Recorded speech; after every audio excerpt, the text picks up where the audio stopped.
नमस्ते नमस्कार प्यारे बच्चों, कैसे हैं आप सभी। उम्मीद करती हूँ सभी प्यारे बच्चे एकदम बढ़िया होंगे, एकदम ज़बरदस्त होंगे और एकदम स्वस्थ होंगे, एकदम शानदार होंगे।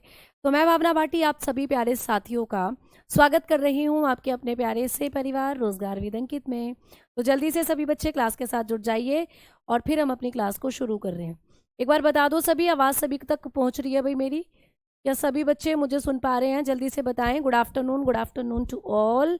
सभी को नमस्कार, सभी को प्रणाम, सभी को राधे राधे और सभी को जय हिंद जय भारत। आप सभी आ जाओ, क्लास के साथ जुड़ जाओ और जल्दी से जल्दी सभी बच्चे थम्स अप कर दो एक बार। अगर आप लोग मुझे सुन पा रहे हैं सभी बच्चे, तो आप जल्दी से थम्स अप कर दो। ठीक है। जय हिंद सभी को, जय हिंद सभी को, नमस्कार सभी को, गुड इवनिंग सभी को, नमस्ते। और थम्स अप मुझे दिखने शुरू हो चुके हैं तुम्हारे, तो इसका मतलब आवाज़ वगैरह सब आ रही है। तो भाई चलो आ जाओ, टॉपिक को शुरू करते हैं। टॉपिक आप लोगों का चल रहा है आज की क्लास में, वही डाइजेस्टिव सिस्टम। तो भाई बात कर रहे हैं हम लोग डाइजेस्टिव सिस्टम की। बायोलॉजी में इतने बड़े बड़े टॉपिक हैं कि हम लोग सोचकर चलते हैं कि आज ख़त्म कर देंगे, आज ख़त्म कर देंगे। बट कॉन्सेप्ट को पढ़ाते पढ़ाते वो टॉपिक जो है आप लोगों की समझ में आए तब तक ये बहुत लंबा खिंच चुका होता है ना। तो ये भी एक बहुत बड़ा सिस्टम आपकी बॉडी का है। तो आइए अब इसके बारे में भी बात करते हैं। तो बेटा, जैसा कि मैंने कल की क्लास में आपको पाचन तंत्र के बारे में, दांत आपको पढ़ा दिए थे, आपने जीभ के बारे में पढ़ लिया था। ठीक है। दांत से एक छोटा सा कॉन्सेप्ट और आपको ऐड करना है जो मिस हो गया था। मैं दांत से एक छोटा सा कॉन्सेप्ट और आपको बताना चाहती हूँ। बेटा, दांत जो है, यहाँ से कई बार दंत सूत्र भी आ जाता है याद करने के लिए। दंत सूत्र, दांत से आप लोगों को दंत सूत्र भी पूछ लेता है। डेंटल फॉर्मूला भी आ जाता है आपको पेपर में। मैन, डेंटल फॉर्मूला क्या होता है? डेंटल फॉर्मूला एक ऐसा फॉर्मूला है जिससे तुम दांतों की संख्या को बताते हो। तो आपके मुख में जो दांत हैं, इनकी संख्या को बताने के लिए, हाँ जी खाई मैंने रसमलाई, भर भर कर खाई है मैंने। ठीक है, क्लियर? ठीक है, तो बहुत बढ़िया। हाँ, तो अब आप लोग बात करते हैं कि मैंने रसमलाई भर भर कर खाई, मैंने जलेबी भर भर कर खाई, सारी चीजें भर भर कर खाई हैं। तो अब आ जाओ, अब इधर सुनो। तो दंत सूत्र जो होता है बेटा, डेंटल फॉर्मूला जो होता है, ये आपके मुख में जो दांतों की संख्या इनको बताता है। तो दंत सूत्र दो आते हैं आपको पेपर में। ये दो डेंटल फॉर्मूला हैं बायोलॉजी के अंदर जो आपको पूछे जा सकते हैं। एक होता है बच्चों का दंत सूत्र, आप लोग बताएंगे बच्चों का दंत सूत्र। तो जो छोटे बच्चे होते हैं, इनका दंत सूत्र क्या होता है? ठीक है, बच्चों का दंत सूत्र आपको पूछे, आपको कभी भी पूछे चाइल्ड डेंटल फॉर्मूला, तो चाइल्ड डेंटल फॉर्मूला जो होता है, इसको अगर आप लिखें और पेपर में अगर ये आपको पूछा जाए, तो आप लोग बताकर चलते हो कि बच्चों का दंत सूत्र होता है 2102 गुणा बटे 2102 गुणा में 2, यानी कि 2102 अपॉन 2102 मल्टीप्लाई 2। ये होता है बच्चों के मुख में दांतों की संख्या ज्ञात करने का फॉर्मूला। ठीक है। वैसे ही आपको पूछ ले कि वयस्कों का क्या है, भाई आप सब वयस्क हैं, आप सारे के सारे एडल्ट हैं, तो आपके मुख में जो दांत है उनकी संख्या हम किस फॉर्मूले से ज्ञात कर सकते हैं? तो वो फॉर्मूला क्या है? आप कहोगे वो होता है वयस्कों का दंत सूत्र। ठीक है, तो वयस्कों का दंत सूत्र भी आपको आ सकता है। ठीक है, जिसको कहते हो एडल्ट डेंटल फॉर्मूला। ठीक है, तो एडल्ट डेंटल फॉर्मूला क्या होता है आप लोग बताओगे? ये होता है 2123 गुणा में 2123, सॉरी बटे में 2123 और गुणा में 2। तो ये होता है आपका डेंटल फॉर्मूला, ये होता है वयस्कों का दंत सूत्र। तो इसमें सीधा लिखा हुआ आएगा आपको और आपको बताना है कि किसका डेंटल फॉर्मूला क्या होता है भाई। ठीक है, अब मैं यहाँ पर ये जो नंबर लिखे हुए हैं, ये किस किस के दांतों की संख्या बताते हैं? तो ये जो सबसे आगे वाला नंबर है, ये इंसीजर की संख्या बताता है ना। ये पीछे वाला नंबर केनाइन की संख्या बताता है। ये पीछे वाला मोलर, मैंने कहा था बच्चों में मोलर होते ही नहीं है, तो इसलिए 0 आ रहा है यहाँ पर, ये मोलर की संख्या बताएगा। ठीक है, और आप लोग बात करते हो प्यारे बच्चे किसकी? प्री मोलर की, तो ये प्री मोलर की बताएगा। अच्छा, क्लास में कुछ दिक्कत हो रही है क्या? एक सेकंड मुझे देना।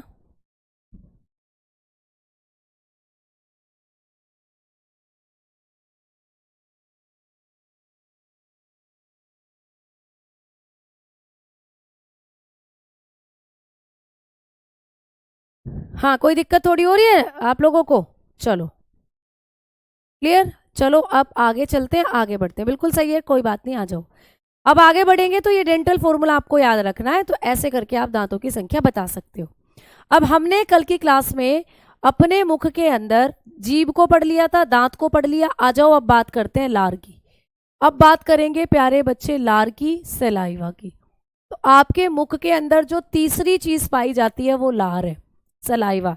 जब कभी भी तुम भोजन की खुशबू सूंघते हो तो ये नेचुरली है हमारे अंदर कि लार मुख में बननी शुरू हो जाती है, या हमेशा आपके मुख में पानी पानी सा आता रहता है, वो होती है लार। ठीक है, तुमने कहानी भी सुनी होगी कुत्ते की, कि एक रोटी को देखकर कुत्ते की जो लार है वो टपकने लगी। कुत्ता रोटी को लेने भागा और फिर रोटी को लेकर एक पुल पर चढ़ा। पुल पर उसे अपनी परछाई दिखी। उसने सोचा ये तो एक कुत्ता एक और रोटी ले रहा है, तो इसकी छीन लेता हूँ। जैसे उसने रोटी को छीनने के लिए मुंह खोला, उसकी बेचारे की रोटी भी वो पानी में गिर गई। तो तुमने वो कहानी जरूर सुनी होगी। तो लार जो होती है ये हमारे मुख में क्या काम करती है, इसके बारे में आइए बात करते हैं। तो आपके मुख में होती है अब लार। अब लार के बारे में पहला पॉइंट की अमाउंट। लार भाई कितनी मात्रा में बनती है आपके मुख में, पूछा जाता है। आपका जो मुख है ये डेली कितनी लार बना सकता है? तो नॉर्मली सामान्यतः जो लार होती है इसका जो अमाउंट होता है वो 1 से 1.5 लीटर होता है। ठीक है, 1 से 1.5 लीटर जो लार होती है वो आपके मुख में डेली बनती है। ठीक है, तो 1 से 1.5 लीटर लार आपका मुख डेली बनाता है भैया। 1 to 1.5 लीटर सलाइवा आपके मुख से डेली बनती है। मैम इसका पीएच मान कितना होता है, पूछा जाता है। जो आपकी लार है इसकी पीएच वैल्यू, जैसे मैंने खून पढ़ाया था आपको, मैंने कहा था खून की जो पीएच वैल्यू है, खून का जो पीएच मान है वो कितना था, आपने पढ़ा था 7.4 था। वैसे ही जो लार होती है आपकी, इसका पीएच मान कितना है, इसको पीएच स्केल पर जब रखोगे तो ये कहाँ जाकर रुकेगी, तो ये रुकती है 6.8 के साथ। तो लार का पीएच मान होता है 6.8। अब 6.8 लार का पीएच मान है, तो सारे बच्चे बता दो। ठीक है, आईसीपीएम, आईसीपीएम प्यारे बच्चे। अच्छा, प्रीमोलर मैंने पीछे लिख दिया, लो इसको सही कर लो। ये होगा मोलर और ये होगा प्रीमोलर। बिल्कुल, जो आपको सीक्वेंस लिखवाया है वही सीक्वेंस। ठीक है, ये प्रीमोलर है, प्रीमोलर पहले आते हैं, मोलर बाद में आते हैं। तो बिल्कुल आ जाओ, अब इधर सुनो। अब लार का जो पीएच मान होता है 6.8, इतने पीएच मान के साथ जो आपकी लार होती है वो हल्की अम्लीय होती है। क्योंकि बेटा 7 पर अगर पहुंचेगा पीएच मान, तो 7 पर तो हर चीज उदासीन हो जाती है, न्यूट्रल हो जाती है। तो 7 से 2 ही पॉइंट कम है प्यारे बच्चे, तो कहा जाता है हल्की अम्लीय। तो कई बार क्वेश्चन बनता है कि हमारी जो लार है ये कैसी होती है, तो हल्की अम्लीय होती है। आप लोग याद रखोगे, हल्की अम्लीय है जो लार होती है, ये होती है स्लाइडली एसिटिक। आपकी जो लार होती है स्लाइडली एसिडिक होती है प्यारे बच्चे। ठीक है, स्लाइडली एसिडिक नेचर की होती है, हल्की अम्लीय होती है। ठीक है, क्योंकि इसका पीएच मान है 6.8। अगर 0 के बहुत करीब होता तो स्ट्रोंगली एसिडिक हो जाती। अब 7 के बहुत ज्यादा करीब है, तो 7 के बहुत ज्यादा करीब है तो हल्की अम्लीय है। ठीक है, अब बात करते हैं कि लार जो होता है इसमें जल की मात्रा कितनी होती है। ठीक है, ये भी पूछा जाता है, लार में जल की मात्रा कितनी होती है। आपके मुख में ये जो लार है इसमें जल की मात्रा कितनी होती है, वाटर अमाउंट कितना होता है, तो आप लोग बताते हो वाटर अमाउंट इन सलाइवा। तो आपकी जो सलाइवा है ना, इसके अंदर अगर हम वाटर अमाउंट की बात करते हैं तो ऐसा माना जाता है कि आपकी जो लार है इसमें 98 से 99% जल ही होता है बेटा। तो आपकी लार जो है ये 98 से 99% पानी से ही बनी हुई है।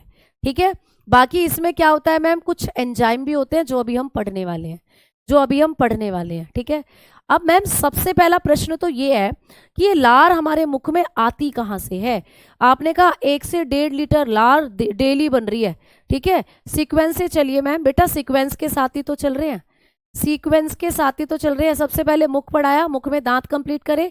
दांत से रिलेटेड मैंने कहा था एक कॉन्सेप्ट छूट गया आपका कल, डेंटल फॉर्मूला, उसको आज लिखवा दिया। क्या दिक्कत हो गई भैया, डेंटल फॉर्मूला लिख लिया आपने। उसके बाद जीभ हमने कल पढ़ी ली थी, अब जीभ के बाद सलाइवा है, सलाइवा के बारे में पढ़ रहे हैं। तो सीक्वेंस से तो चल रहे हैं, कहाँ सीक्वेंस गड़बड़ हो गया ये बताओ, कहाँ सीक्वेंस गड़बड़ हो गया, बिल्कुल सही चल रही हैं चीजें। ठीक है, चलो आओ आगे बात करेंगे। हाँ जी भैया, आपको यहाँ पर लार का पीएच मान बिल्कुल पेपर में पूछा जाता है, ठीक है। अब देखो बात करते हैं कि लार में जल की मात्रा कितनी होती है, 98 से 99% होती है। अब बात करते हैं कि मैम लार हमारे मुख में आती कहाँ से है। तो लार बनाने का काम लारीय ग्रंथियां करती हैं। लार लारीय ग्रंथियों से बनती है, लारीय ग्रंथियों से निकलती है, ठीक है। तो आपको पूछेगा ग्रंथियों से निकलती है, वो ग्रंथियां जो लार बनाने का काम करती हैं कौन सी होती हैं। तो आप बताते हो लार लारीय ग्रंथियों से निकलती है, यानी कि सलाइवा जो है हमारे मुख में जो आती है ये सैलिवरी ग्लैंड से निकल कर आती है। तो बताएंगे saliva is secret, saliva is secrets from salivary gland.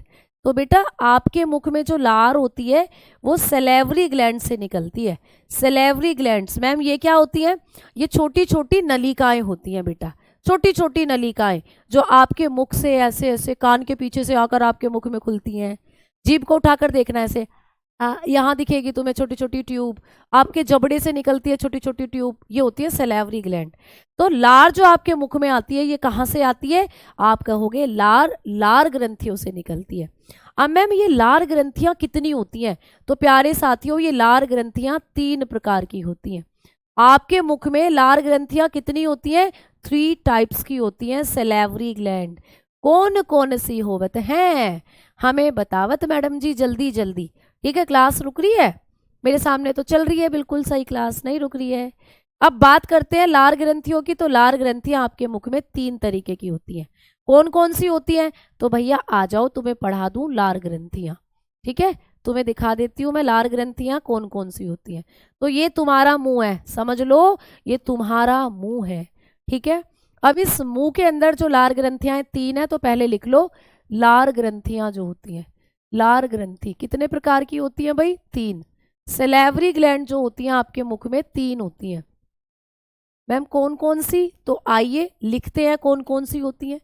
अगर हम लोग सैलिवरी ग्लैंड की बात करते हैं तो सबसे पहले नंबर पर आती हैं, सब आप लोग बताते हो पैरोटिड, पैरोटिड सबसे पहले नंबर पर आती हैं पैरोटिड ग्लैंड।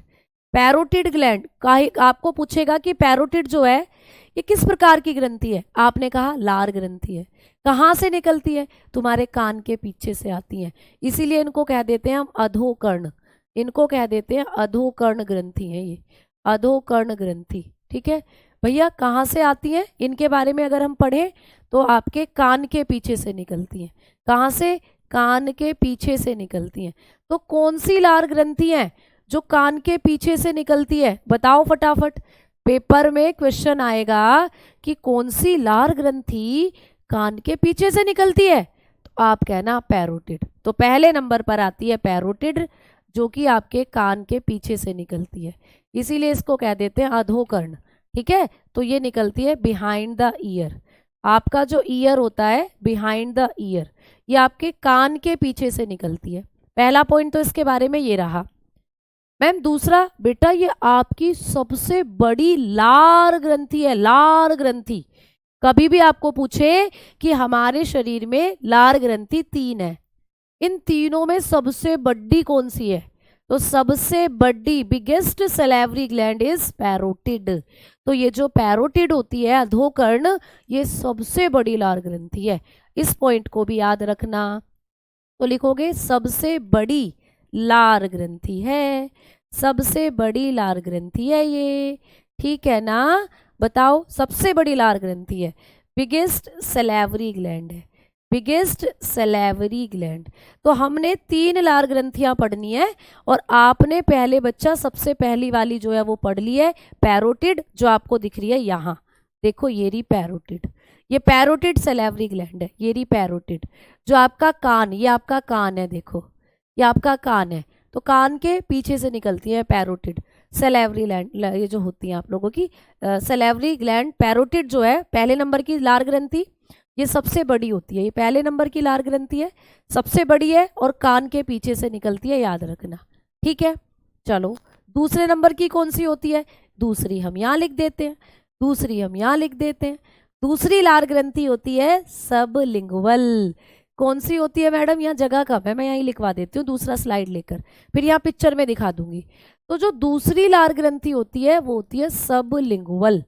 सबलिंगुअल कौन सी होती है बच्चा? सबलिंगुअल, जिसको आप लोग कहते हो सबलिंगुअल, यानी ये होती है आपकी जीभ के नीचे। तो इसको कई बार हम अधोजिह्वा के नाम से जानते हैं, अधोजिह्वा इसको कह देते हैं, यानी कि ये तुम्हारी जीभ के नीचे से निकलती है। देखो लिंगुअल, लिंगुअल का मतलब समझते हो? लिंगुअल मतलब भाषा। जैसे कोई तुमसे पूछे, अच्छा तुमने ये बुक खरीदी है, ये बुक कितनी भाषाओं में है? तो तुम कहोगे बायलिंगुअल है बुक, बायलिंगुअल। बाय का मतलब दो, लिंगुअल का मतलब भाषा, मतलब किताब हिंदी अंग्रेजी दोनों में है। तो तुमने ये शब्द सुना हुआ है बायलिंगुअल, कहते हो ना। हमसे एक प्रश्न करते हो, जैसे रेलवे विज्ञान बुक आने वाली है अब हमारी, ठीक है, मैंने और धर्मेंद्र सर ने जिसको मिलकर तैयार करा है साइंस के लिए स्पेशली। तो बच्चे कई बार प्रश्न करते हैं कि मैम वो बुक बायलिंगुअल है क्या, मतलब वो बुक हिंदी इंग्लिश में है क्या? तो हम कहते हैं बिल्कुल बच्चा, वो बुक बायलिंगुअल है। तो लिंगुअल का मतलब होता है भाषा, और भाषा किससे बोलते हो? लललला, इस जीभ से बोलते हो, है ना। मैंने बताया था ना, जीभ शब्दों का चयन करने में हेल्प करती है, जीभ ही शब्दों को बनाती है। तो जीभ लिंगुअल, तो इसीलिए ये कहाँ से निकलती है? तो अधोजिह्वा जो ग्रंथि होती है ये आपकी जीभ के नीचे से निकलती है। कितना सिंपली याद हो गया, ठीक है। तो ये कहाँ से निकलती है? जीभ से निकलती है, ये जीभ से निकलती है, जो आपकी जीभ है उससे निकलती है बेटा। तो ये कहाँ से निकलती है? टंग, यानी कि आपकी जीभ से ये निकलती है। तो आपको पूछ सकता है जीभ से कौन सी लार ग्रंथि निकलती है, आप बताओगे सबलिंगुअल। और ये सबसे छोटी लार ग्रंथि है, ठीक है। इसके बारे में दूसरा पॉइंट क्या है कि भैया सबसे छोटी लार ग्रंथि, सबसे बड़ी अभी बताई थी मैंने, कान के पीछे से निकल रही है, ये सबसे छोटी लार ग्रंथि है, सबसे छोटी लार ग्रंथि है बेटा, ठीक है। तो ये होती है स्मॉलेस्ट सैलिवरी ग्लैंड, इसको कहते हैं स्मॉलेस्ट सैलिवरी ग्लैंड। तो ये सबसे छोटी लार ग्रंथि की कैटेगरी में आती है। सबसे बड़ी कौन सी थी भाई? सबसे बड़ी तो आप लोग बताते हो, सबसे बड़ी थी कान के पीछे से जो आ रही थी, है ना, अधोकर्ण, पुष्पाराज, पुष्पाराज, ठीक है। तो सबसे बड़ी थी कान के पीछे से आ रही है, और जीभ के नीचे सबसे छोटी। अब आती है तीसरे नंबर की लार ग्रंथि, तीसरे नंबर की होती है सब मैंडीब्यूलर, सब मैंडीब्यूलर। अब आप लोग पढ़ चुके हो कंकाल तंत्र, सब मैंडीब्यूलर यानी इसको कहते हो जबड़े की ग्रंथि, इसको कहते हैं हम लोग जबड़े की ग्रंथि। तो मतलब ये तुम्हारे जबड़े से निकलती है। कैसे पहचानेंगे कि जबड़े से निकलती है? तो बेटा मैंडीबल, एक हड्डी मैंने आपको बताई थी मैंडीबल, ये मैंडीबल हड्डी है जो आपके शरीर की सबसे मजबूत हड्डी है। ये मैंडीबल है, ये पूरा जबड़ा ही तो है। तो जबड़े की हड्डी थी मैंडीबल, अब यहाँ पर है सब मैंडीब्यूलर।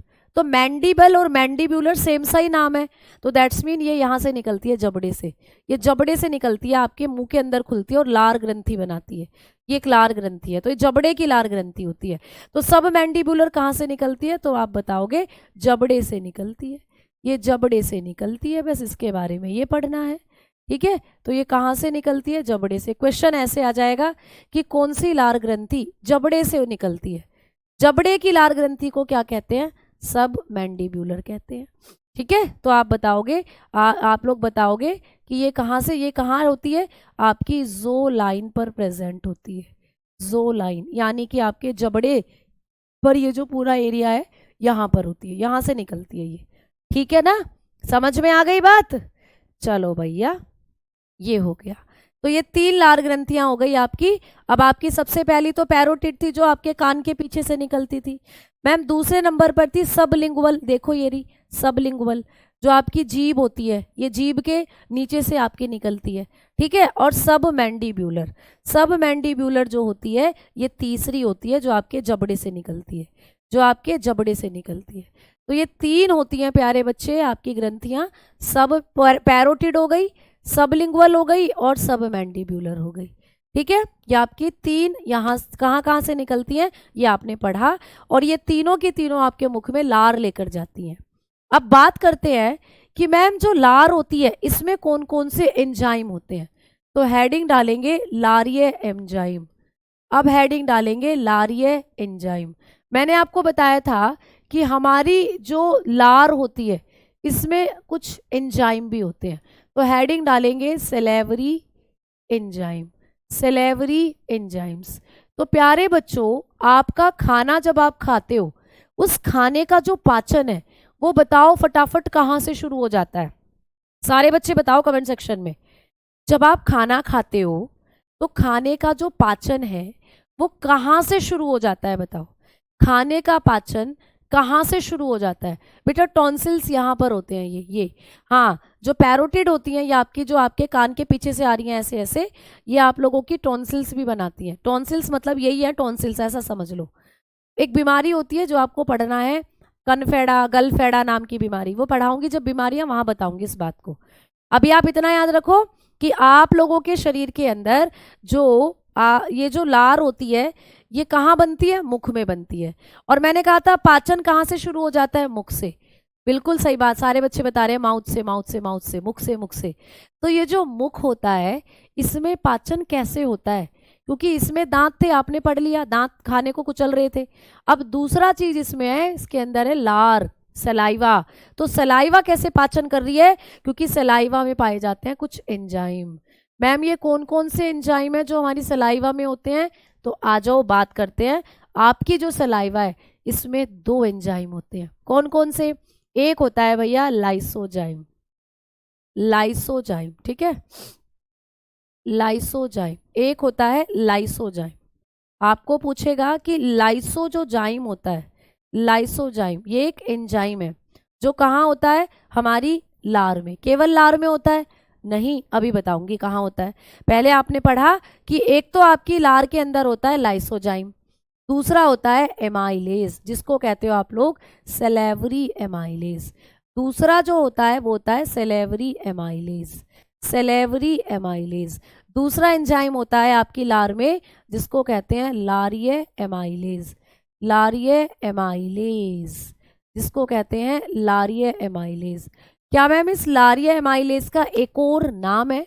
क्या इसको हम लोग एक और नाम से जानते हैं? हाँ जी, इसका एक और नाम और है भैया। क्या नाम है इसका? इसी को कहते हैं टॉयलीन, इसी को कहा जाता है टॉयलीन। सुना होगा टॉयलीन का नाम, इसी को कहते हैं हम लोग टॉयलीन। तो इसी को आप लोग एक और नाम से बुलाते हो जो है टॉयलीन। तो कई बार टॉयलीन लिखा जाता है, कई बार ये लिखा जाता है सेलेवरी अमाइलेज के नाम से, ठीक है। तो है ये 2 ही, लेकिन ये एक नाम है, इसका ही नाम है, प्यार का नाम, ठीक है। अब आ जाओ। अब देखो, कभी भी आपको पूछे कि ये जो हमारा लाइसोजाइम होता है क्या ये खाने को पचाता है? हैं बताओ, क्या ये खाने को पचाता है? तो हम कहेंगे नहीं भैया, ये खाने को तो नहीं पचा रहा, लेकिन खाने में जो जीवाणु आ रहे हैं, फॉर एग्जाम्पल तुमने बिना हाथ धोए खाना खा लिया है ना, तुमने गंदे बर्तन में खाना खा लिया, तो कुछ ऐसे छोटे मोटे बैक्टीरिया जो आपके खाने के साथ आपके मुंह में चले गए हैं उनको मार देता है लाइसोजाइम।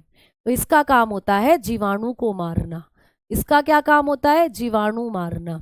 तो एग्जाम में क्वेश्चन आता है कि हमारी लार में कौन सा ऐसा एंजाइम है जो भोजन के जीवाणुओं को मुख में ही मार देता है? मुख में मारता है, मुख में, मुंह में है ये तो मुख में मारेगा। तो याद रखना कि लार में एक ऐसा एंजाइम है जो जीवाणु को मारता है, तो इसका काम होता है जीवाणु को मारना, ठीक है। तो ये क्या करता है? किल बैक्टीरिया, किलर है, किलर, किल बैक्टीरिया। ये बैक्टीरिया का हत्यारा है, जीवाणु का हत्यारा, जीवाणु को मारता है ये, ठीक है। तो आपकी लार में है और लार मुख में होती है, और मुख में क्या होता है? लार की जो लार होती है आपकी मुख के अंदर, उसमें होता है लाइसोजाइम। क्या करता है? जीवाणु को मारता है।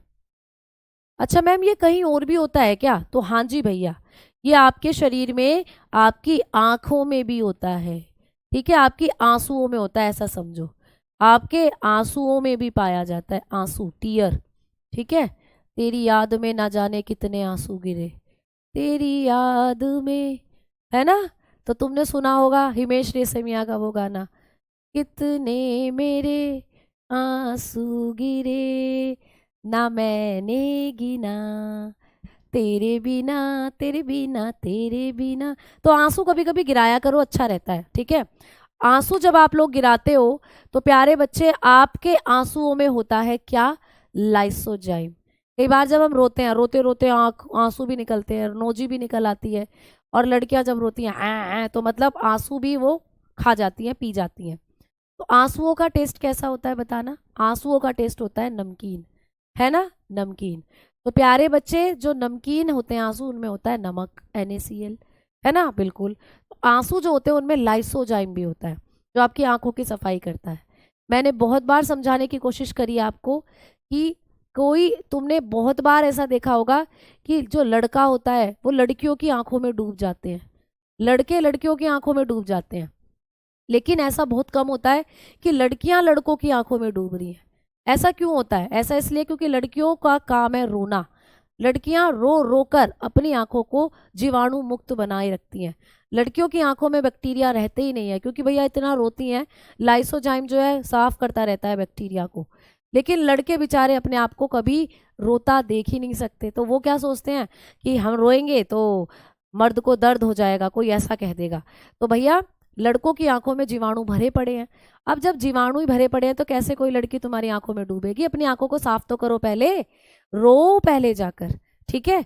तो अब आप लोगों को ये समझ में आ गया कि आंखों की महीने 2 महीने में सफाई करनी है। कब करनी है? बीच बीच में थोड़ा थोड़ा सा रोना भी है। रोगे तो आपकी आंखें साफ हो जाएंगी। फिर देखो कोई कोई लड़की कैसे ना तुम्हारी आंखों में डूब जाए। चलो इधर देखो अब। तो आंसू जो होते हैं इनमें भी पाया जाता है लाइसोजाइम, ठीक है। और कहाँ होता है? पसीने में भी होता है, पसीना, ठीक है। आप लोगों का जो स्वेट होता है पसीना, उसमें भी होता है। आप लोग बताकर चलते हो कि मैम मूत्र में भी होता है, यूरिन, ठीक है, यूरिन में भी होता है। तो ये लाइसोजाइम जो होता है ये आपकी इन सारी जगह पाया जाता है। आपकी लार में होता है ना, पसीने में होता है, स्वेट में जिसको कहते हो, मूत्र में होता है, यूरिन में होता है, ठीक है। तो इस तरीके से ये आपकी बॉडी के कई पार्ट्स में देखने को मिलता है। और वहां भी क्या काम कर रहा है? सेम बैक्टीरिया को मार रहा होता है, वहां भी जीवाणु को मार रहा होता है। रोए कैसे मैम? अब इसकी वजह भी मुझे ही देनी पड़ेगी। रो कैसे? रोने की वजह ढूंढो अकेले में बैठकर, ये सोचकर रो कि मुझे रोना नहीं आ रहा, ठीक है। जब तुम ये सोचोगे कि मुझे रोना है और मुझे रोना नहीं आ रहा, तो तुम्हें फिर रोना आएगा, ठीक। अब आओ आगे बात करते हैं हम लोग। अब हम चलेंगे, रोने से आंखें लाल क्यों हो जाती हैं भैया? जब आप आंखों को मसलोगे, आंखें सेंसिटिव, बहुत ज़्यादा सेंसिटिव होती हैं, और आपकी आंखों की जो कोरोइड लेयर होती है वो बहुत पतली लेयर है। जब आप रोते हो तो ऐसे ऐसे करते हो, आंखें लाल हो जाती हैं, और आपका जो आंखें हैं उनमें कोरोइड लेयर जो होती है उनमें ब्लड का फ्लो बहुत ज़्यादा बढ़ जाता है, जिस वजह से आपकी आंखें लाल दिखने लग जाती हैं, ठीक है। चलो भाई आओ आगे बात करते हैं। अब हमने बात करी कि लाइसोजाइम क्या करता है। लाइसोजाइम का काम तो हुआ जीवाणु को मारना, चाहे वो आंखों के अंदर हो, चाहे मूत्र में हो, चाहे पसीने में हो, है ना। ये क्या काम करता है? तो इसका काम होता है कार्बोहाइड्रेट का पाचन। ये आपको पूछा जाता है, कार्बोहाइड्रेट का पाचन। तो जो आपका मुख होता है ना, आपके मुख में कार्बोहाइड्रेट का पाचन होता है सबसे पहले। भाई मुख में लार है, और लार जो होती है वो सबसे पहले कौन से पोषक पदार्थ को डाइजेस्ट करती है? कार्बोहाइड्रेट को। तो आपको पूछेगा कि लार में जो एमाइलेज होता है वो किसका पाचन करता है? तो कहोगे कार्बोहाइड्रेट का पाचन। तो इसका काम होता है digestion of carbohydrate, digestion of carbohydrate. तो जो कार्बोहाइड्रेट आप लोग खाते हो, ठीक है, रोटी में कार्बोहाइड्रेट, चावल में कार्बोहाइड्रेट्स, आपके खाने में कार्बोहाइड्रेट्स, ठीक है, जो भी आप फल खाते हो, सब्जी खाते हो, सब में कार्बोहाइड्रेट है। तो कार्बोहाइड्रेट का पाचन करने का काम कौन सा एंजाइम करता है? आप कहोगे लारिये एमाइलेज। अब ये कैसे कार्बोहाइड्रेट को डाइजेस्ट करता है? तो बेटा ये स्टार्च को ग्लूकोज में बदल देता है। जो स्टार्च होता है उसको ग्लूकोज में कर देता है कन्वर्ट। ये भी पूछा जाता है कि लार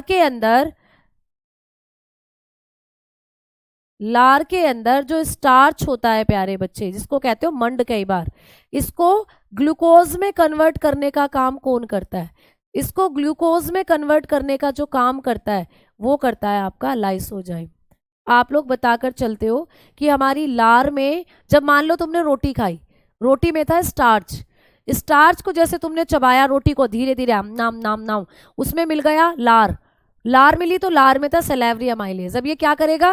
रोटी में जो स्टार्च था उसको ग्लूकोज में कन्वर्ट करने लगेगा, इसीलिए रोटी तुम्हें मीठी मीठी लगने लग जाएगी फिर, ठीक है। तो इसका ये काम होता है, ये आपको इतना पूछा जाता है, हाँ? इतना आपको पूछा जाएगा। क्लियर? चलो अब हम आगे बात करते हैं। अब हम लोग बढ़ रहे हैं अगले टॉप पॉइंट की तरफ। तो अब आप लोगों ने मुंह का पूरा पोर्शन पढ़ लिया। अब एक लास्ट पॉइंट नोट डालकर लिख लेना कि जब खाना आपके मुख में रखा रहता है उसको क्या कहते हैं।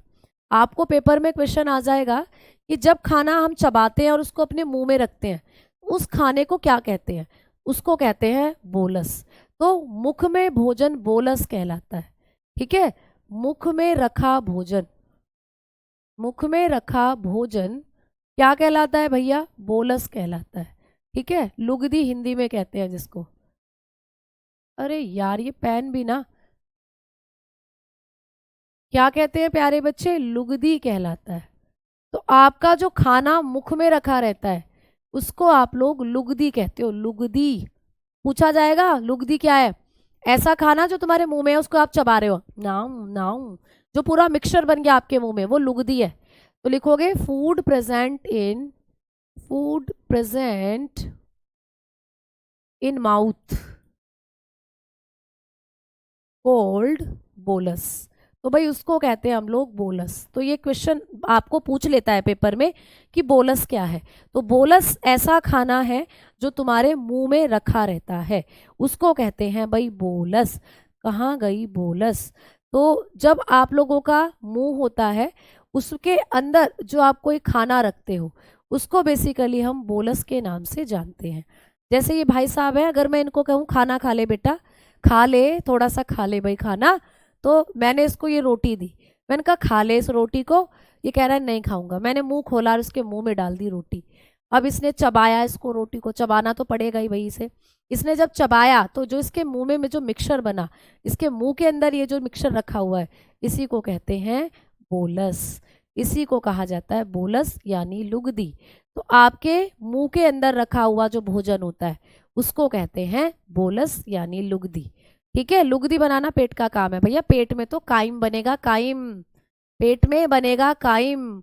तो जो मुख में भोजन है लुगदी बनाकर ही उसको निगल जाते हो ऐसे, और फिर वो पेट में जाकर उसका नाम चेंज हो जाता है, उसका नाम बन जाता है काइम।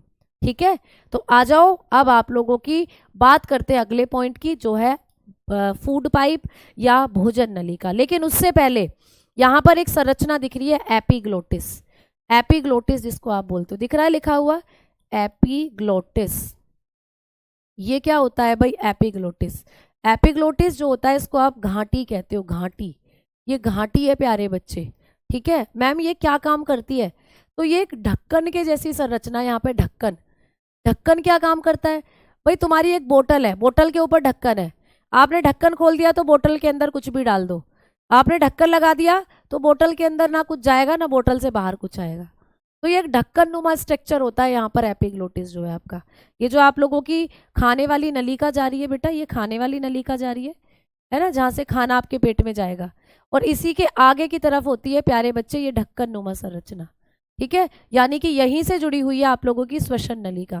तो यहाँ दो नलिकाएं, यहाँ पर एक तो भोजन नलिका है आप लोगों की, भोजन नली है जिसको कहते हो आप ईसोफेगस। क्या कहते हो? ओइसोफेगस कह दो या ईसोफेगस कह दो। ठीक है, चलो ये होती है। और मैम एक और नलिका होती है इसी के नीचे, उसको कहते हो भोज श्वास नलिका, उसको कहा जाता है श्वास नलिका, श्वास नली। ठीक है, जिसको कहते हो आप लोग ट्रैकिया, जिसको क्या कहते हैं भैया? ट्रैकिया कहते हैं। तो ये दोनों नली है यहाँ पर आपकी, यहाँ पे आपकी दोनों नली होती है। जैसे मैं आपको समझाऊं, भैया रुक जाओ, जैसे मैं आपको समझाऊं, ये पीला वाला आपका फूड पाई वो है सांस नली का, जिससे आपके फेफड़े जुड़े हुए हैं, जहाँ से आपकी हवा जाती है, जब ऐसे सांस लेते हो तो जब हवा जाती है। और ये पीछे नीला वाला आपकी खाने वाली नलिका है, खाने वाली नलिका। तो ये दोनों नलिका ऐसे होती है यहाँ पर, एक साथ अरेंज होती हैं ऐसे, ऐसे एक साथ। ठीक है, अभी आगे वाली श्वास नलिका, पीछे वाली भोजन नलिका, और इन पर कैप है एक। तो जब आप खाना खाते हो तो ये ढक्कन आ जाता है तुम्हारी श्वास नलिका पर, जिससे खाना फेफड़ों में ना चला जाए, क्योंकि खाना तो पेट में पहुंचाना है। और जब आप सांस लेते हो तो ये आ जाता है यहाँ पर खाने वाली नली पर। क्यों? क्योंकि जो सांस है वो तो फेफड़ों में पहुंचानी है, पेट में थोड़ी पहुंचानी है। तो ये एक ढक्कन नुमा संरचना होती है जो दोनों को प्रोटेक्ट करती है, जो दोनों को प्रोटेक्ट करती है। और प्राइमरी जो फंक्शन है इसका वो श्वास नली को प्रोटेक्ट करना है। ये एपिग्लोटिस जो है ये भगवान ने इसलिए बनाया है जिससे कि खाना हमारी श्वास नली में ना चला जाए। जब आप खाना निगलते हो, क्योंकि दोनों ही ट्यूब यहाँ पर है, तो खाना निगल रहे हो तो खाना फेफड़ों में ना चला जाए, क्योंकि फेफड़ों से जाकर मिली हुई है ये नली, आपकी श्वास नली। और पीछे वाली भोजन नली का पेट में मिली है, तो खाना तो पेट में पहुंचाओगे ना, खाने में थोड़ी लंग्स में थोड़ी पहुंचाओगे। तो यहाँ पर ये क्या काम कर रही है, ये आप लोगों की जो श्वसन नलिका होती है उसको सुरक्षा देती है। इसका काम होता है श्वसन नली को सुरक्षा देना। तो श्वसन नली की सुरक्षा करती है ये, ठीक है, श्वसन नली की सुरक्षा करना ये करती है, प्रोटेक्ट करती है ट्रैकिया को, प्रोटेक्ट ट्रैकिया। तो जो आपकी श्वसन नलिका है उसको प्रोटेक्ट करती है। समझ में आई कहानी? बताओ जल्दी से प्यारे के प्यारे बच्चों, ठीक है, बोलो। इसी कारण उल्टी होती है? नहीं, उल्टी का तो अभी बताऊंगी कॉन्सेप्ट क्या होता है। तो इसके कारण तुम्हें फंदा लगता है, फंदा। जब तुम कई बार खाना खाते हो, खाना खा रहे हो, बात भी कर रहे हो, कहते हैं ना खाना खाते हुए बोलना नहीं चाहिए। इसलिए नहीं बोलना चाहिए क्योंकि जब तुम खाना खाते हो बोलोगे तो सांस भी अंदर लोगे, सांस अंदर लोगे तो भैया हो सकता है कि ये जो तब तुम खाना निगल रहे हो तो ये एपिग्लोटिस बेचारा बीच में रह जाए और खाना सांस की नली में चला जाए।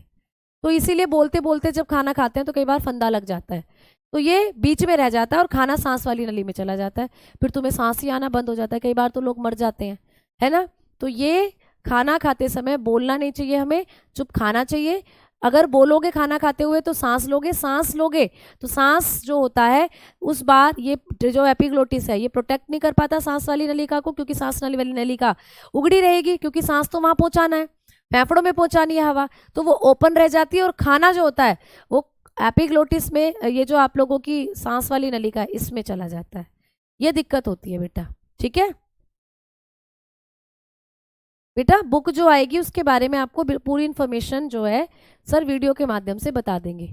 नाथो चढ़ जाता है, नाथो चढ़ जाता है, शायद वही बोल रही है, फंदा लग जाता है ना। हाँ जी, नोज में भी आ जाता है वही, क्योंकि नोज का जो कनेक्शन है वो इसी वाली नलिका से है।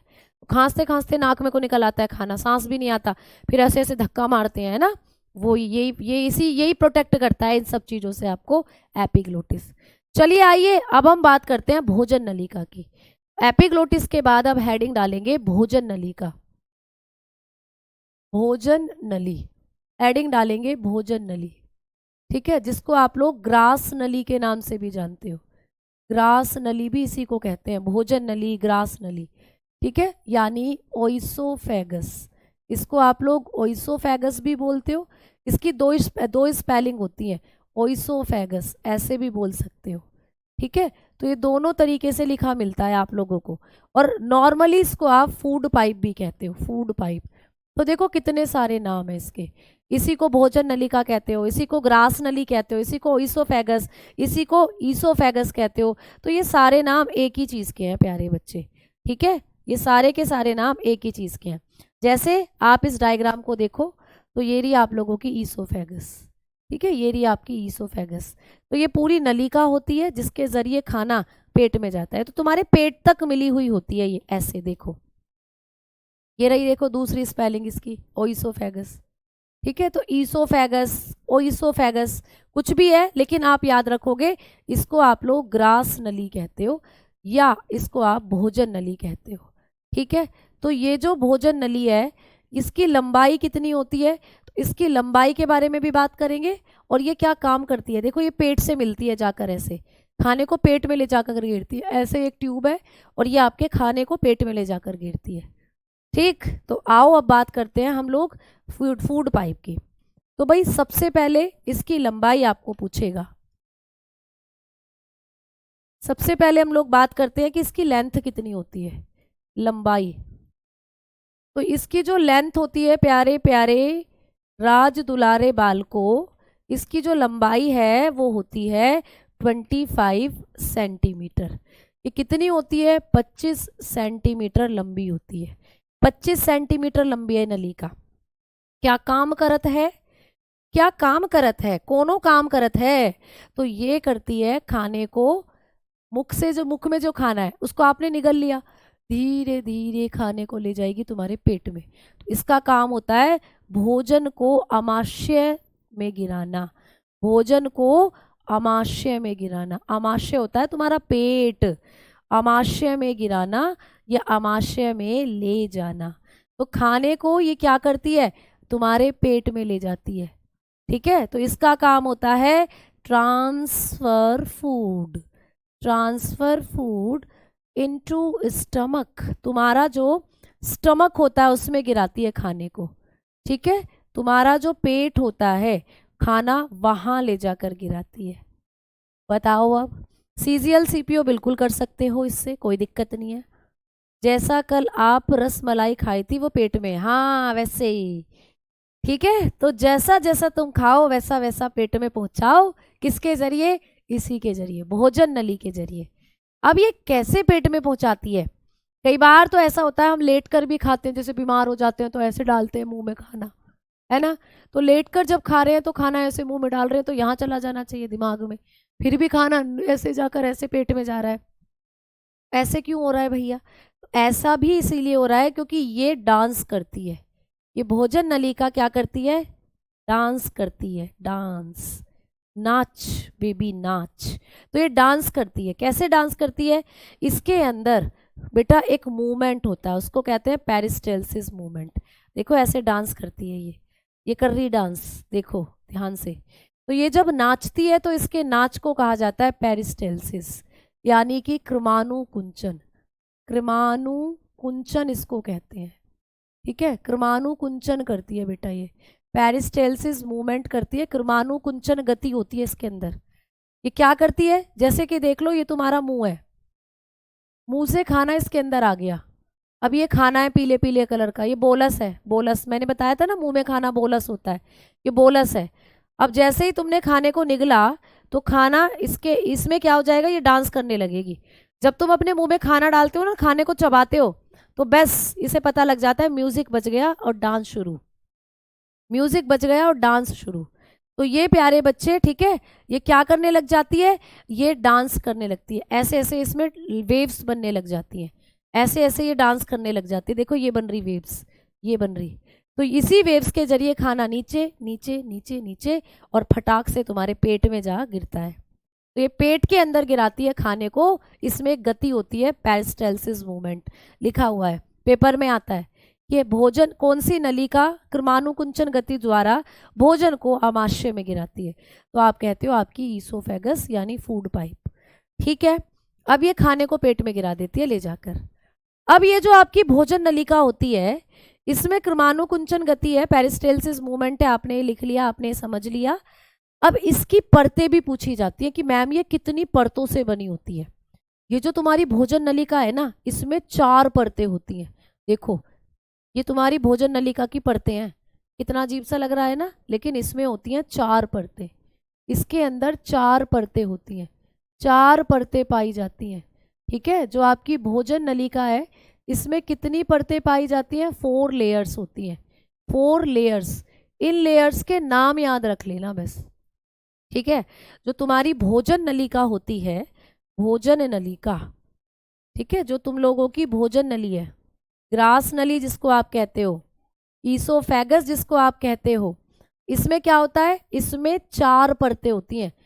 जैसे कि तुम किसको, प्याज को छीलते हो ना, प्याज, तो प्याज में कितनी सारी लेयर निकलती है, ऊपर वाला छिलका हटाओ, फिर अंदर वाला छिलका हटाओ, फिर उससे अंदर वाला छिलका हटाओ, उससे अंदर वाला छिलका हटाओ। तो यहाँ पर 4 परतें होती है इसकी आपकी। ठीक है, तो 4 परतें हैं, तो कौन कौन सी हैं, तो पहले नंबर पर होती है म्यूकोसा, पहले नंबर की परत है म्यूकोसा, म्यूकोसा पहले नंबर की परत होती है म्यूकोसा। इंग्लिश में दिख रहा है लिखा हुआ MUCOSA, म्यूकोसा। ठीक है, दूसरे नंबर की परत होती है सब म्यूकोसा। ठीक है, सब म्यूकोसा। पता है आपको क्वेश्चन कैसे आता है, आपको ऐसे क्वेश्चन आता है कि निम्नलिखित में से कौन सी परत भोजन नलिका की नहीं है, ऐसे ऑप्शन दे देता है। तो आपको नहीं वाला ज़्यादा आता है तो 3 दे देगा, चौथा कोई और दे देगा बनाकर। तो आपको पहचानना है कौन सी इसकी परत नहीं होती। तो म्यूकोसा होती है, सब म्यूकोसा होती है, तीसरा है मस्क्यूलेरिया होती है, मस्क्यूलेरिया यानी कि पेशीय, पेशीय परत होती है, और फोर्थ होती है एडवेंटेशिया। ठीक है, एडवेंटेशिया। तो ये 4 परतें होती हैं आपकी फूड पाइप पर। 4 परतें, मैं इंग्लिश में एक बार यहाँ लिख रही हूँ, ठीक है। पहली परत होती है म्यूकोसा, है ना, म्यूकोसा, सबसे ऊपर की परत म्यूकोसा। उसके नीचे होती है सब म्यूकोसा, सब म्यूकोसा, ठीक है, सब म्यूकोसा, सब म्यूकोसा। सब मुझे कोसते हैं, ऐसे याद कर लेना, सब म्यूकोसा। कोसा मतलब कोसना, है ना, सब मुझे कोसते हैं, ठीक है। तीसरा हो जाता है पेशीय, एडवेंटे मस्क्यूलर, ठीक है, ठीक है, मस्क्यूलेरिया, मस्क्यूलेरिया, प्रोप्रिया भी बोल देते हैं इसको, प्रोप्रिया, तो पेशीय प्रोप्रिया इसको बोल देते हो, पेशीय प्रोप्रिया। और लास्ट होती है 4th नंबर पर एडवेंटेशिया, एडवेंटिशिया, लास्ट होती है भाई एडवेंटिशिया, वो मैंने यहाँ लिख ही दिया है, एडवेंटिशिया, ठीक है। ये 4 परत होती हैं किसकी, आपकी फूड पाइप की, ठीक है ना। लक्ष्मी बोल रही है जी समझ नहीं आ रहा। बेटा लक्ष्मी क्या समझ नहीं आ रहा बताओ। मैम रसमलाई खाई कल मैम, हाँ जी बेटा खा ली रसमलाई। तो आ जाओ, अब हम एक बार फिर से देख लेते हैं चीज़ों को, डायग्राम से समझाओ।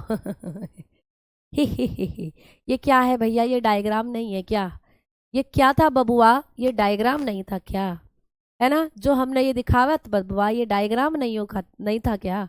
तो बेटा कैसी कैसी बातें करते हो, क्या ये डायग्राम नहीं था क्या, है क्या, सारे डायग्राम आज देखोगे, क्या ये डायग्राम नहीं था क्या।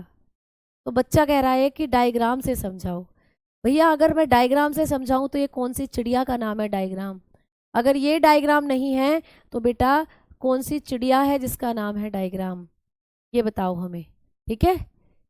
तो भैया ये डायग्राम ही तो है, ठीक है। एक बच्चे का लगातार मैं 3-4 क्लासों से कमेंट देख रही हूँ, मैं बहुत पतली हूँ। भैया कुछ नहीं है, पतलों का ही जमाना है, लोग पतले हो रहे हैं जिम में, मोटे मोटे लोग पतले हो रहे हैं, तो पतली हो तो मस्त रहो, खुश रहो, ठीक है, कोई दिक्कत नहीं है, हो जाओगी मोटी भी बाद में, बस खुश हेल्दी रहना जरूरी है ना। पतली रहना ज़रूरी नहीं है कि आप पतली हो तो आप बेकार हो, हेल्दी हो तो सही है, कोई बीमारी नहीं होनी चाहिए, ठीक है, क्लियर। फटी फटी बातें कर रहे हैं बच्चे। हिचकी क्यों आती है, हिचकी आती है डायफ्राम की वजह से। डायफ्राम होता है फेफड़ों के नीचे एक पेशी होता है डायफ्राम, तो जब वो थोड़ा सा अपनी जगह से खिसक जाता है तो तुम्हें हिचकी आती है। और जब तक वो अपनी जगह पर नहीं आता तब तक हिचकी आती रहती है, ठीक है। हाँ हाँ हाँ हाँ हाँ हाँ हाँ, ठीक। तो अभी आपको चीज़ें समझ में आई होंगी मेरे ख्याल से। तो मेरा तो टारगेट ये था कि आज तुम्हें पेट भी करवा दूं और आज तुम्हें लीवर भी, पर देख लो कितनी जल्दी कर लो, कितना ही बढ़िया कर लो। टॉपिक इतने बड़े बड़े हैं बायोलॉजी में कि जब सब ढंग से समझाने लगो तो फिर टाइम इतनी जल्दी हो जाता है, और फिर टॉपिक जो है वो लगता ही नहीं है कि जैसे आगे खींचा हो। कोशिका कितने दिनों में ख़त्म हुआ, और बच्चे पूछते हैं मैम अभी बायोलॉजी में कितना टाइम लगेगा, तो मैं कैसे कह दूँ कि बेटा कितना टाइम लगेगा, क्योंकि मैं बीच में कॉन्सेप्ट छोड़ छोड़ कर पढ़ाऊंगी तब मेरा मन नहीं मानता। ऐसा लगता है कि ये कॉन्सेप्ट बच्चे को पूछ लिया तो बच्चा नहीं कर पाएगा, ये पूछ लिया तो वो मुझसे नहीं आता। तो कॉन्सेप्ट जो जो मेरे मन में है, जो जो बन सकते हैं इंपॉर्टेंट, वो सब बताती चल रही हूँ। और जो चीज़ें हैं वो फिर भी होती चल रही है लेंदी, तो लेंदी कुछ टॉपिक हैं जो होंगे। अभी आपका एंडो वो आएगा हार्मोन वाला चैप्टर, वो बहुत लेंदी है। बीमारी वाला आएगा, वो बहुत लेंदी है, ठीक है। तो ऐसे करके चीज़ें आपको करनी है, ठीक बेटा, क्लियर। दाद बेटा फंगस के कारण होता है, दाद को भी पढ़ाऊंगी जब बीमारियां पढ़ाऊंगी, कवक के कारण होता है दाद। तो यहाँ से आप लोगों ने सारी चीज़ें पढ़ी, तो आपका जो फूड पाइप था ये भी कंप्लीट हुआ। तो फूड पाइप के बारे में आपको ये पॉइंट पढ़ने थे कि भाई इसकी गति जो होती है पेरिस्टाल्सिस, ये पूछ लेता है ना। इसकी परतें जो होती हैं वो पूछ लेता है। इसकी परतें मैंने आपको बताई, यहाँ पर 4 परतें होती हैं। अब ये खाना कहाँ गिराती है, ले जाकर पेट में गिराती है। तो हमारी जो अगली हेडिंग रहेगी वो हमारा आमाशय रहेगा। आमाशय, पेट को कहते हैं बच्चा आमाशय, स्टमक आप लोगों को पढ़ना है। और ये जो आप लोगों की फूड पाइप होती है ना, इसके बारे में एक और पॉइंट याद रखना कि यहाँ पर कोई पाचन की क्रिया नहीं होती बेटा। ये जो तुम्हारी ग्रास नली होती है ना, इसमें कोई पाचन नहीं होता, बस ये खाने को पेट से आपके मुंह से पेट में ले जाती है। तो यहाँ पर कोई पाचन नहीं होता। तो ये भी पूछ लेता है कि कोई पाचन कहाँ नहीं होता, तो कोई पाचन नहीं होता इसके अंदर, ईसोफेगस में। आपकी जो फूड पाइप है इसमें कोई पाचन नहीं होता है, नो डाइजेशन, क्योंकि यहाँ कोई एंजाइम ही नहीं बनते। आपके मुख में जो आपकी लार में एंजाइम थे वही एंजाइम खाने में मिलते हैं और वही खाना नीचे को खिसक जाता है। यहाँ खुद के कोई एंजाइम ही नहीं निकल रहे, तो पाचन कहाँ से होगा भैया, है ना। हाँ जी, तो अब हम लोग क्या करेंगे कि अगली क्लास में पढ़ेंगे चीज़ों को। मेरे ख्याल से चीज़ें आपको समझ में आ गई होंगी। लव हार्मोन ऑक्सीटोसिन होता है, ठीक है। और वो लव हार्मोन वैसा लव नहीं है बाबू सोना वाला लव, वो है मम्मी का बच्चे से प्यार, तो इसीलिए उसको लव हार्मोन कहते हैं। तो जब उसको पढ़ाऊंगी तो बताऊंगी, ठीक है। ठीक है बेटा, तो धन्यवाद, नमस्कार, मिलते हैं आप कल की क्लास में। तब तक के लिए नमस्कार, जय हिंद, जय भारत। अब तो कल क्लास होगी नहीं, कल तो सैटरडे है, कल तो आप क्यूज लगाओगे। तो कल सैटरडे है, वैसे ही आपको 20 क्वेश्चन अभी तक जो आपने टॉपिक करे हैं वहां से मिलेगा, तो आप उन चीज़ों को भी अच्छे से करेंगे। कुछ नए क्वेश्चन भी मिल सकते हैं, तो आप बिल्कुल भी परेशान मत होइएगा, क्योंकि मुझे लगा था कि मैं उस टॉपिक तक पहुंच जाऊंगी। मतलब जैसे कि यहाँ पे पेट से रिलेटेड कुछ क्वेश्चन मिल जाएंगे, आपकी आंत में कौन से एंजाइम मिलते हैं, वहां तक कुछ क्वेश्चन आ सकते हैं। तो घबराइएगा मत, वो जब आप डाइजेस्टिव सिस्टम को पूरा करोगे तो सारे बना लोगे। तो एक दो क्वेश्चन ऐसे मिलेंगे जो अभी आपने पढ़े नहीं है, बट आप उनको अच्छे से कर लेना या तो स्किप कर देना, घबराना मत कि ये तो अभी पढ़ाया नहीं है, हाय ये क्विज में क्यों दे दिया। ऐसे करते हैं बच्चे टेलीग्राम में कि ये तो आपने पढ़ाया भी नहीं है, ये क्विज में कैसे दे दिया, नंबर तो हमारे बने ही नहीं, ये नहीं। तो घबराना मत, जो जितना पढ़ा दिया उसमें से क्वेश्चन बन रहे हैं तो उनको बना लेना। कुछ क्वेश्चन ऐसे हो सकते हैं जो थोड़े एडवांस मैंने दे दिए, क्योंकि मुझे लगा कि इस टॉपिक को मैं करा दूंगी। अभी तक हम पेट तक नहीं पहुंचे, आंतों तक नहीं पहुंचे, लीवर तक नहीं पहुंचे, तो थोड़े से कुछ क्वेश्चन वहां से भी मिल सकते हैं। अगर आते हैं तो लगा लेना, नहीं आते तो घबराना मत, ठीक है। कभी पूरे टेलीग्राम को हैंग कर दो कि ये तो कराया ही नहीं है, ये तो ये दे दिया, ये दे दिया। मैंने पहले ही कहा कि वो थोड़े क्वेश्चन हमें पहले क्विज पहले बनानी पड़ती है, तो वो क्वेश्चन पहले ही मैंने दे दिए थे। मुझे लगा कि ये पूरा हफ्ता है तो हम वहां तक पहुंच जाएंगे। अब समझाते समझाते थोड़ा टाइम ज़्यादा हो जाता है तो चीज़ें नहीं हो पाती, तो कोई बात नहीं, कोई दिक्कत नहीं। उसको जब आप डाइजेस्टिव सिस्टम पूरा कर लोगे तो तब भी उस क्विज को लगा सकते हो, कोई दिक्कत नहीं है, ठीक है। क्लियर, धन्यवाद।